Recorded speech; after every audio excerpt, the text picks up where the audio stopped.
here we go. So guys, we want to introduce you to this immunity, I guess we're calling it a webinar series, because this is not just like some of our workshops. Why am I out of frame? I gotta go this way. Just a little bit. It's not like some of our workshops. Thank you, Denise. Thanks, Denise. It's not like some of our workshops where we take 2 or 3 hours and we take a few breaks here and there, but we just kind of plow through the topics. What I love about this is it's going to give us 30 minutes to focus on each of the following topics that we're going to be hitting on for the next 6 weeks, right? So 6 weeks, once a week, yeah, 20 to 30 minutes a piece. And as you can see at the bottom of this slide, week 1 is just the introduction to the 5 essentials, which we're also going to be hitting on some things that are going to be how the 5 essentials specifically help with immunity. And then we're going to also, at the end of this, we're going to be able to go through the next 5 webinar series and show you the topic. I'm really excited about some of these topics. Dr. Liz is fidgety. Really excited about some of these topics, but what's great about it is, you can obviously just tune into the topics that you think appeal the most to you, but since they're only 30 minutes, it's pretty focused, it's pretty intentful, and we're going to be getting to a lot of information in that 30 minutes because we only have 30 minutes to begin with. Yep. So the reason why we decided to do this in this period of time is because obviously with this virus floating around, it's important to know that there are things that are under your control when it comes to your immunity. If you have a doctor, if you go to a doctor's appointment, you're sitting down face-to-face with your doctor, if you're a doctor listening to me right now, you should never tell patients and you should never hear from doctors that immunity has nothing to do with nutrition, has nothing to do with lifestyle, basically. If your doctor is saying that to you, they're not digging deep enough into the research. So everything that we're going to be talking about today and through the next 6 series are all followed up and backed up by research. I'm not going to go as far as to post every single article in the comment section, but if you have a question and you want to know, hey, Dr. Xavier, I heard you list this statistic or talk about this research study and you want to know it, shoot us a comment either here or you can private message the Facebook page, or you can obviously talk to us at your next appointment as well about that. But all of it's backed up. So I came across something the other day that said that according to the Journal of the American Medical Association, pharmaceutical companies in the year 2021 will be spending $30 billion on marketing in both the TV and your computer, your digital landscape. $30 billion. Just to give you an idea of how much money that is, every company in the world last year spent about $160 billion in marketing. So 30 of that $160 billion is strictly coming from pharmaceutical companies. And here's the really crazy stat, is that only 10 of that 30 is going to your TV or your computer. You want to know where the other $20 billion is going? It's going to educate doctors about the next pharmaceutical medication, the next prescription medication. So pharmaceutical companies spending $30 billion in the year 2021, 10 of it's going to you direct to the consumer, 20 billion of it is going to your doctor. So they're marketing to you through your doctors $20 billion every year. And isn't, if I'm not mistaken, America and New Zealand are the only 2 countries where pharmaceutical companies can advertise on television. On television. Yeah, and I'm assuming and that billboards and stuff. No, billboards I think are, well, I don't know. But that also includes digital. Like we're the only country I think where pharmaceutical ads are allowed, but they have a lot of rules, which is why at the end of them you always see that list of disclaimers, that they have to buzz through really quickly. Yeah. So when I came across that, it was just an article that I was going through, but it's published on the Journal of American Medical Association that's how much money is going into their marketing. I think I'm going to look this up to double check. I think that's more than they spend in research and development. So they're spending more money on marketing than I'm going to look it up, but I remember somebody telling me that, so don't quote me on that one quite yet. But fearless immunity, how can you strengthen your immune system? Our purpose as doctors of chiropractic and as max living doctors all across the country are going to be doing the same webinar series. It's to make ourselves the standard for natural healthcare, where we're empowering our patients to live to their full potential, not just waiting around for symptoms to occur to get sick, but how can you, to the best of your ability, maximize your health? And that's what we're going to be going through. Absolutely. So state of the health in the U.S. I'm not going to read this slide. I'm actually going to go through some stats that kind of show you just how much your immune system is affected by your daily nutrition is what most of this is going to be, but obviously we're going to be getting into some other topics too. So I'm talking about a lot of different micronutrients today, but the ones I'm going to be going over are zinc, vitamin C, vitamin A, vitamin D3, and we're going to be talking about a lot about the microbiome as well. With those top four that I listed, zinc, vitamin C, vitamin A, and vitamin D3, 45 to 75% of the U.S. population is deficient in those micronutrients. And as we're going to learn later, they play a huge role when it comes to your immunity. And this is all, again, backed up by research, meaning they've done in human, peer-reviewed, double placebo controlled studies that show that by increasing your amounts of those four things, zinc, vitamin C, vitamin A, and vitamin D3, you can actually improve your immunity. So again, if you find yourself in a situation where you're hopeless and you feel like there's nothing you can do to strengthen your immune system to fight off the virus, then this is what you need to be listening to right here. So, I'll hit more on that. And obviously you can see the stats there are also. The big problem is our approach. It's not the doctors, it's not the staff, it's not the hospitals even. It's the approach that we've set up for ourselves. This slide says disease model versus health model. I think that's a pretty vague topic. So if you want to narrow this down to specifically how it's going to apply to immunity, we're looking at germ theory versus terrain theory. Essentially, that's saying that if you're a germ theorist, you believe that when you get sick, it's only because there's germs and bacteria and viruses floating around, versus terrain theory. We believe that when you get sick, it's because the body is not in its optimal environment, either internally or externally, and that's making your body function less than it's supposed to, and that's why your body gets sick. So that's the difference versus not only the disease and the health model, but the germ theory and the terrain theory. And to expand on that, the doctor who created or discovered the germ theory, what was his name? Was it not Pasteur? Louis Pasteur, they call him the father of the germ theory, but certainly it wasn't just one person. Well, he actually, after he created the germ theory, he came out with another theory that basically he disproved his germ theory and said, like, I was wrong. It's not about germs. It's about the environment. But it was too late. We had already taken off with the germ theory, and we have never heard anything about that. Yeah, this is somebody wrote an article about that a long time ago. It was apparently on his deathbed. Basically, yep. he basically contradicted himself. He said he was wrong.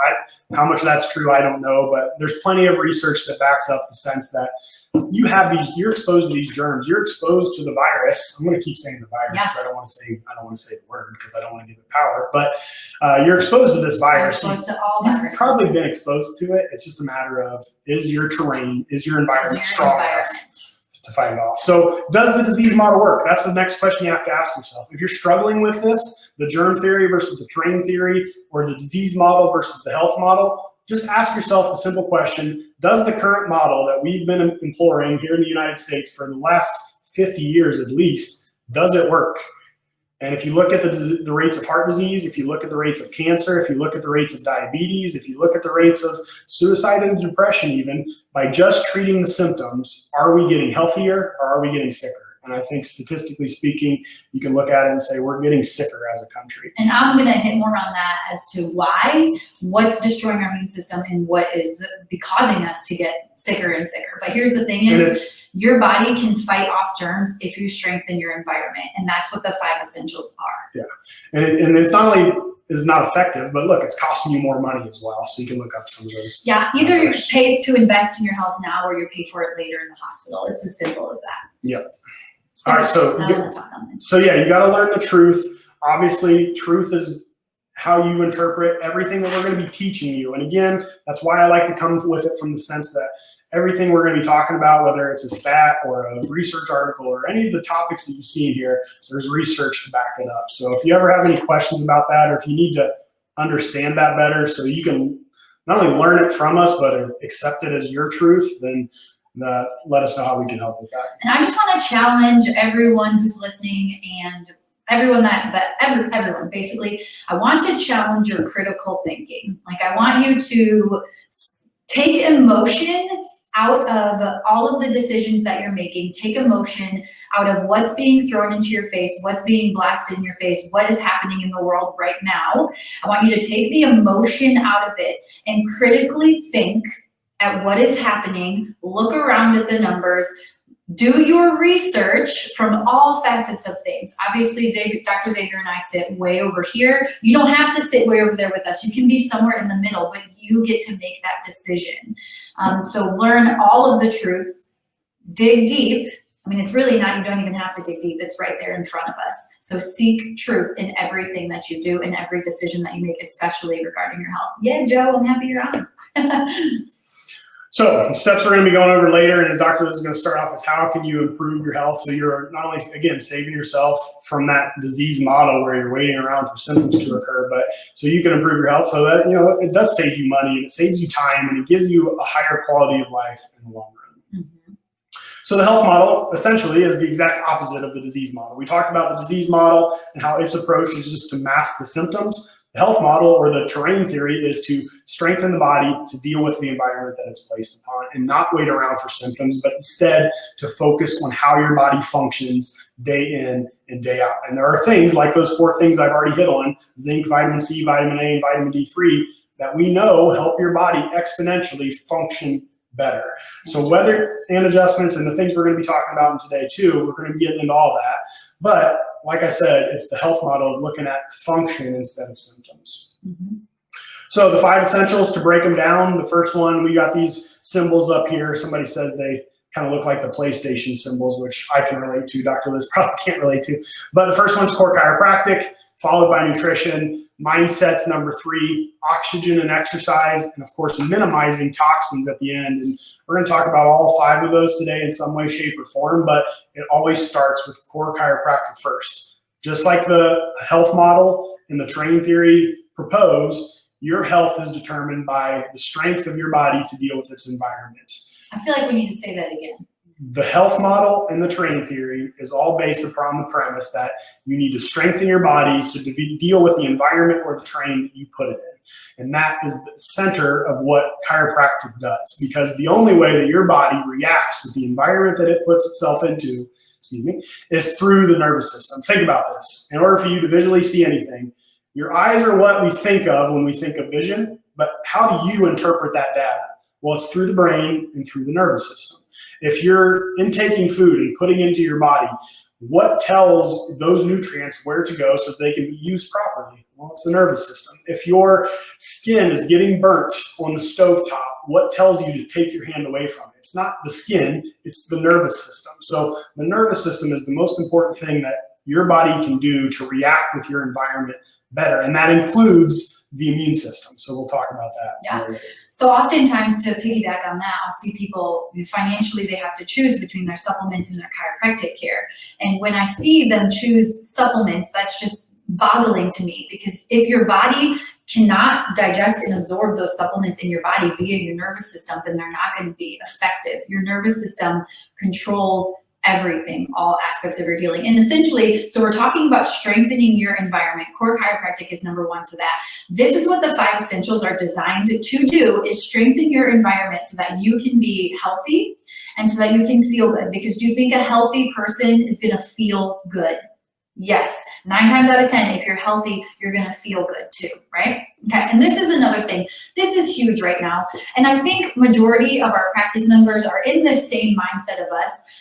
We have got to get out of this fear-based model. And this is what I'm talking about with basing your decisions based off of emotions. We have been drilled into us to be scared of what's happening in the environment right now. And Dr. Xavier and I, we live a completely different life. And most of the people that we surround ourselves with are also living a completely different life where we are not living in fear. And I'm not trying to belittle you if you are scared, because we're not saying that this thing isn't real. It is real, but living your life in fear is not going to do any good for you. Your body is fearfully and wonderfully made. You are created to fight off viruses. You are created to fight off cancer. You're created to heal your pain, right? But you have to strengthen your environment. You have to do the things that are going to allow your body to do that. So stop living in fear. You don't need to live in fear, all right? And the other way you can think about that is, living in fear, where does that get you? Like, how does that help you overcome any health problem when you're fearful of it? It doesn't. So being afraid is not the answer. And fear, we use the word fear, but fear might look like anxiousness to somebody. Mean, I'm fearful for my child or for my grandma and my grandpa. And of course, it's all good to feel that and experience it, but not to be overcome by it, which is, I think, what this slide is trying to say most. Do not be overcome by it. That's a good way to word it. So we want to pull you out of that fear-based model and get you into a faith-based model that my body was created to fight off germs. And if I expose myself to more germs, guess what? I'm going to strengthen my immune system. Oh yeah, there's actually a big study on that I was reading on Dr. Ron Patrick's website that said that within the first year of life, the more you expose your kids to germs and bacteria by being outside, even allergens like tree sap and grass pollen, like within the first year of life. And this amazing study showed that after the first year of life, it doesn't have an effect. Interesting. So all of your exposure to germs and bacteria that happen in the first year of life helps set up your immune system for the rest of your life. It's amazing that it works that way. And it's kind of funny because when you guys know we bring James to the office and, we'll have newer practice members like, are you okay with us holding him? And we're like, yeah, take him. And our neighbors make fun of us because, we just let him go roam the backyard in his diaper. Of course, we're watching him. Don't get me wrong. But they're like, you don't see that anymore. And we're like, yeah, we want to build up this kid's immune system. And he just loves exploring. So this is the next 6 weeks. This is every workshop today, Intro to the 5 Essentials. Next week, 2 is cancer awareness. He just wrote on himself. This one is huge. So every October, we do a big cancer awareness workshop. So that one's big. Nervous system, immunity, detox, and fitness. So today we're just briefly touching on all of those. Don't feel like you have to memorize those. Obviously, we're also archiving all of these, right? Yep. So they'll be available even if you don't have. A lot of people contact us this week about, hey, I'm not on Facebook. What do I do? I think they're going to YouTube. No. Okay, they're going to something like YouTube. No, it's just on Facebook. But you don't have to have Facebook. But you don't have to have Facebook to get into it. Okay, that's what I was trying to say. So if they don't have Facebook, let them know. Like there's ways to get to it as well. And don't feel like you have to catch these all exactly live. Of course, we want you to be here live because if you have questions, that's a great way to do. But you can also catch them archived. Okay. So mindset. Mindset is huge about how it affects your goals and how it affects your health and how it affects your life. So either you're preparing or either you're plan to prepare or prepare to fail, basically. So having a plan in place, what are my next steps? What are my next steps in my health? And you're always striving to do something to benefit your health. And you're gonna fall off the boat and then you just have to get right back on. Dr. Xavier and I are by no means perfect. We fall off of the boat with the 5 essentials as well. And we have to get back on the boat and keep working at this. So it's okay. You don't have to be perfect, but you should always be striving to get better. Once you know better, you do better. Okay. Dr. Xavier already hit on the importance of the nervous system. Do you want to continue hitting on that, or are you good? No, I mean, we're going to have a whole workshop dedicated to that, so we don't have to expand on it too much, but it's like I said, it's how your body reacts with the environment, and the nervous system is how all that information is translated so your body knows what to do with it. So function versus feeling. This is something that we talk about in our doctor's report, but it's great to hear it again and again.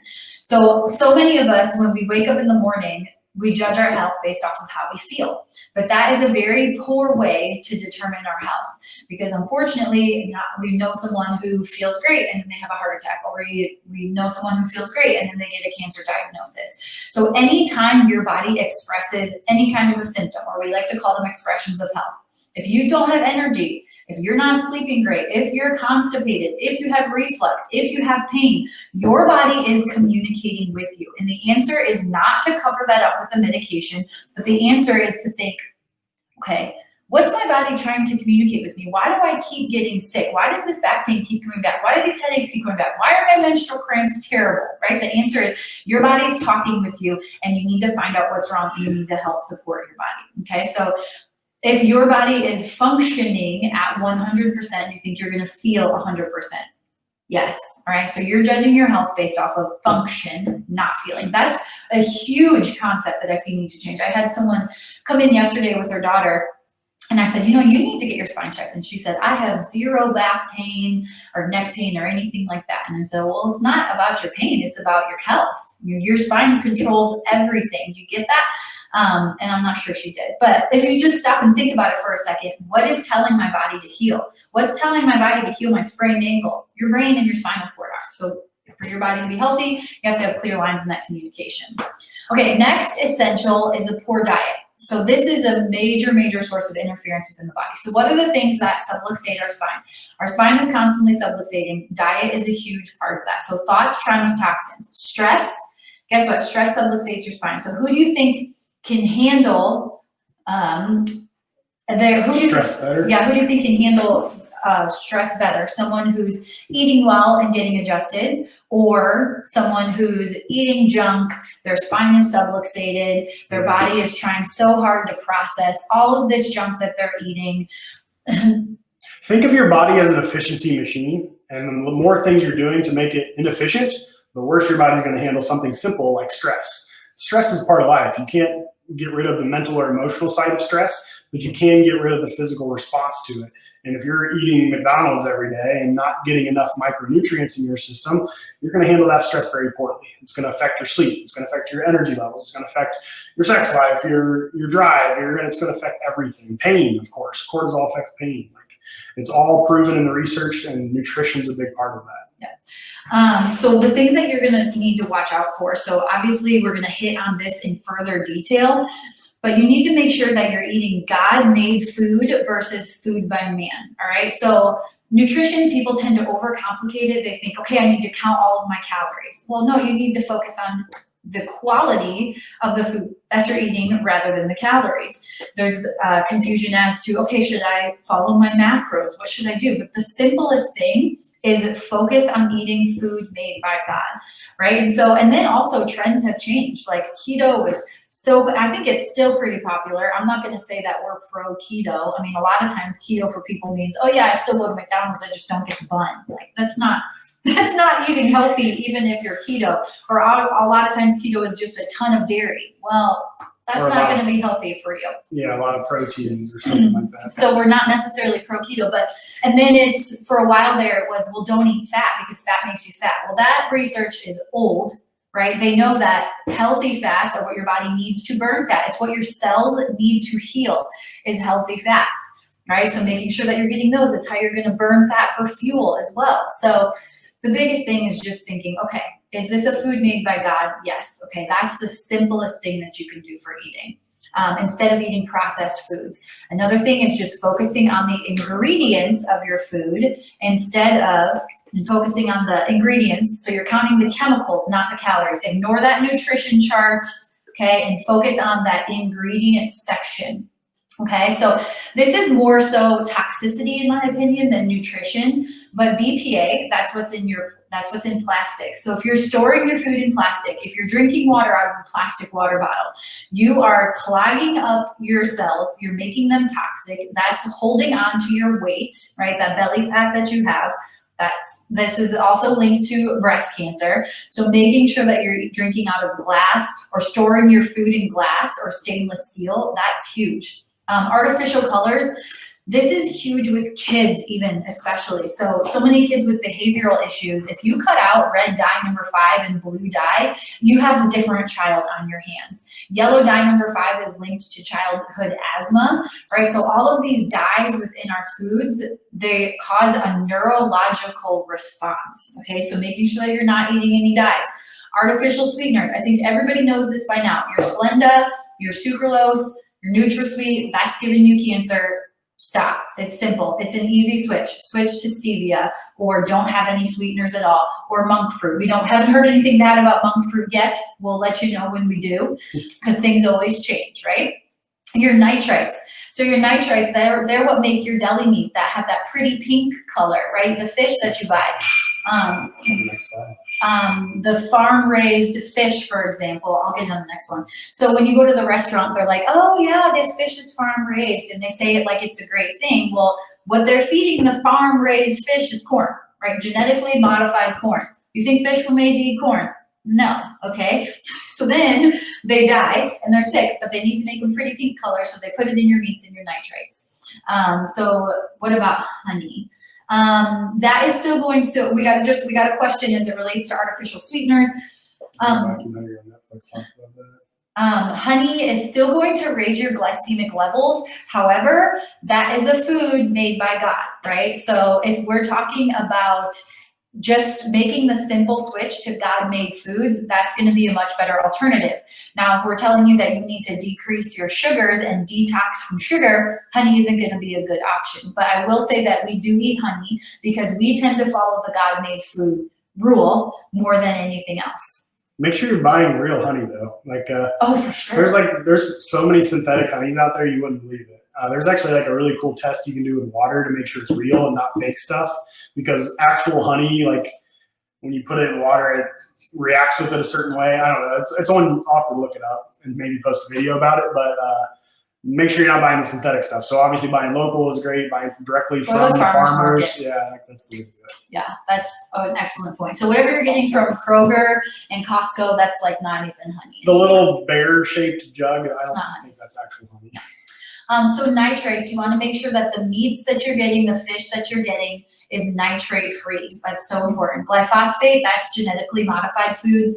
That's, I would say, mine and Xavier's biggest fear when it comes to foods is genetically modified foods because of the links to cancer. I mean, you guys know Monsanto got sued for, I think this was last year, maybe 2 years ago now at this point, sued for $1 billion because of the cancer that it caused. The janitor case. Yeah, there's been 3 cases, but they're scary. And those are a big no-no in our household. So non-genetically modified. And phthalates are big in you guys are probably getting overwhelmed at this point. This always happens. I can like see your faces, I feel like through the screen, like, oh my gosh. One thing at a time, okay? But phthalates are what's in your personal products. And they are in your fragrances and they're messing up your hormones. So pretty much many health issues can come back to hormone levels being off. So you have to make sure that you're choosing personal products that are free of fragrance, free of phthalates. There's a couple other things. So we can give you, Okay, there's a couple other things that we can give you, like a this or that. So if you're like, hey, what shampoo should I use? Hey, what toothpaste should I use? We can help point you in the right direction. And Morgan can too. She's great at that. Okay, so we just talked about that, replacing your processed foods. So making sure that you're not eating the frozen dinner, the deli meats that you're getting, you have to check the ingredients, okay? That's huge. So we'll talk more about that.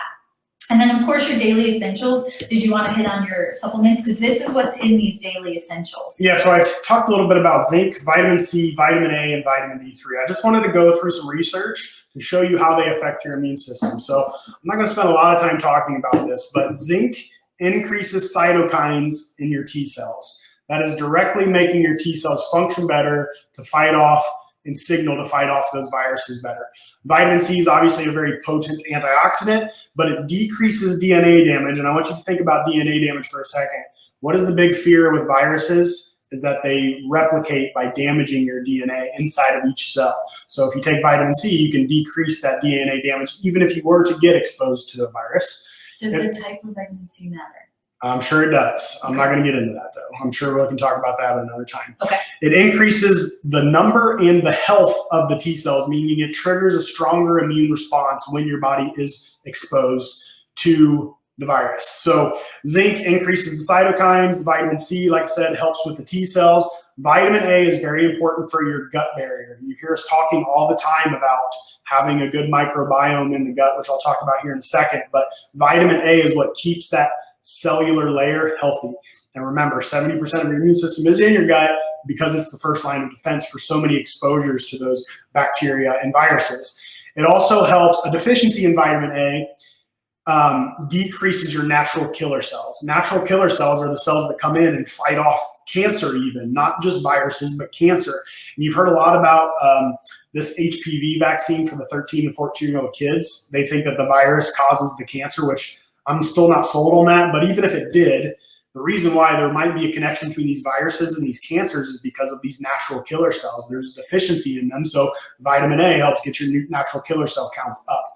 Vitamin D3, cholecalciferol. We've talked about it a million times, but specifically, how does it help with your immune system? It's not just one aspect. Vitamin D is converted into a steroid hormone inside of your body, and that steroid hormone regulates 5% of your DNA damage. Now, I know 5% doesn't sound like a lot to you, but I want you to think about it in the sense of this. They've done studies on the genetic makeup of a human being versus a banana. and we're less than 1% different genetically than a banana. Are you kidding me? No. So when I say 5% of DNA, that's actually a pretty big number, okay?